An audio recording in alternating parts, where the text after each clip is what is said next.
Good morning class 10। आज हम लोग पढ़ेंगे रामधारी सिंह दिनकर का लिखा हुआ एक कविता है मनुष्य और सर्प। इस कविता को आज हम पढ़ेंगे। तो सबसे पहले रामधारी सिंह दिनकर राष्ट्र कवि का संक्षिप्त जीवन परिचय आप पुस्तक से पढ़ लीजिएगा। रामधारी सिंह दिनकर का जन्म 30 सितंबर 1908 ईस्वी में बिहार राज्य के मुंगेर जिला सिमरिया गांव में हुआ था। रामधारी सिंह दिनकर का पिता का नाम रवि सिंह और माता का नाम मनरूप देवी था। इनके पिता एक साधारण किसान थे। जब 2 वर्ष के थे तभी इनके पिता का देहांत हो गया। जब दिनकर 2 वर्ष के थे तभी इनके पिता का देहांत हो गया।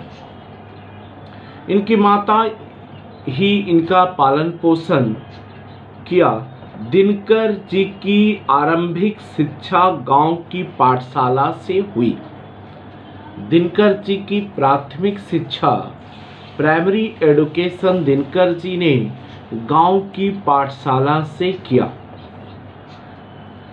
गांव की पाठशाला से इन्होंने आरंभिक शिक्षा किया और इन्होंने मैट्रिक की परीक्षा मोकामा घाट स्थित रेलवे हाई स्कूल से उत्तीर्ण की और हिंदी में सबसे ज्यादा अंक प्राप्त करके आपने भूदेव स्वर्ण पदक जीता।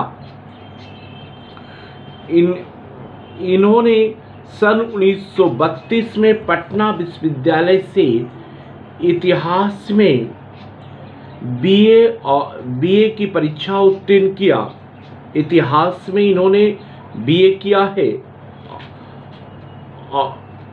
तत्पश्चात एक स्कूल के अध्यापक बन गए। उसके बाद 1934 में सीतामढ़ी में सब रजिस्ट्रार का पद में भी इन्होंने कार्य किया। 1950 में बिहार सरकार इन्हें एक स्नातकोत्तर महाविद्यालय में हिंदी विभाग के अध्यक्ष के पद में नियुक्त किया।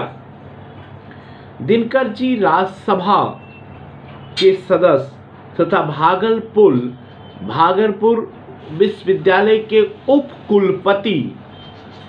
कुलपति रहे। वाइस चांसलर, उप कुलपति का मतलब होता है वाइस चांसलर। भागलपुर विश्वविद्यालय के उप कुलपति रहे। भारत सरकार ने पद्म भूषण से अलंकृत किया। 24 अप्रैल 1974 को इनका स्वर्गवास हो गया। रामधारी सिंह दिनकर का संक्षिप्त जीवन परिचय था। आप इस संक्षिप्त जीवन परिचय को आप पुस्तक से भी पढ़ लीजिएगा। मनुष्य और सर्प, ये जो कविता है महाभारत के संदर्भ को कवि रामधारी सिंह दिनकर ने प्रस्तुत कविता में व्यक्त किया है। महाभारत का युद्ध कुरुक्षेत्र की मैदान में हुआ था। कौरवों और पांडवों के बीच यह युद्ध हुआ था। तो इस कविता में कर्ण और अर्जुन की युद्ध का वर्णन किया गया है।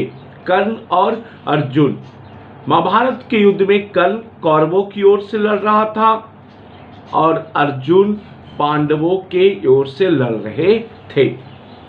एक दिन जब कर्ण अर्जुन से युद्ध कर रहा था, तो अर्जुन के पूर्व शत्रु, अर्जुन के बहुत बड़ा दुश्मन था जिसका नाम अश्वसेन नामक सर्प ने अर्जुन के वध करने में कर्ण की सहायता का प्रस्ताव किया। कर्ण से कहा, अश्वसेन जो सांपों का राजा था, महाभारत के युद्ध में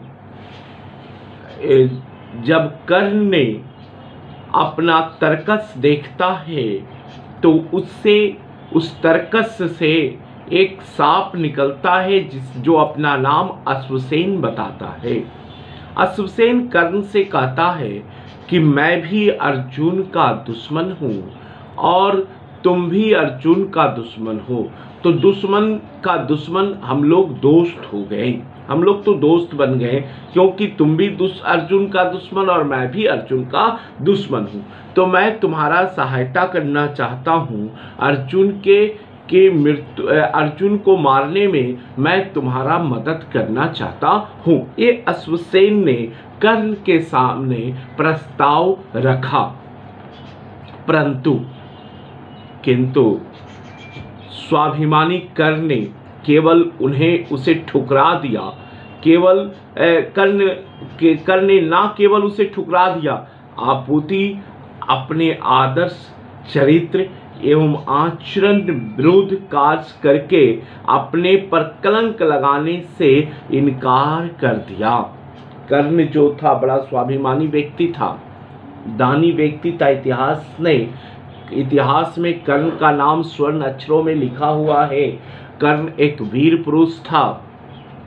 उसने अश्वसेन का सिर्फ प्रस्ताव ही नहीं ठुकराया, उन्होंने बल्कि अपने आदर्श और चरित्र एवं आचरण विरुद्ध काम करने पर कलंक लगाने से भी इनकार कर दिया।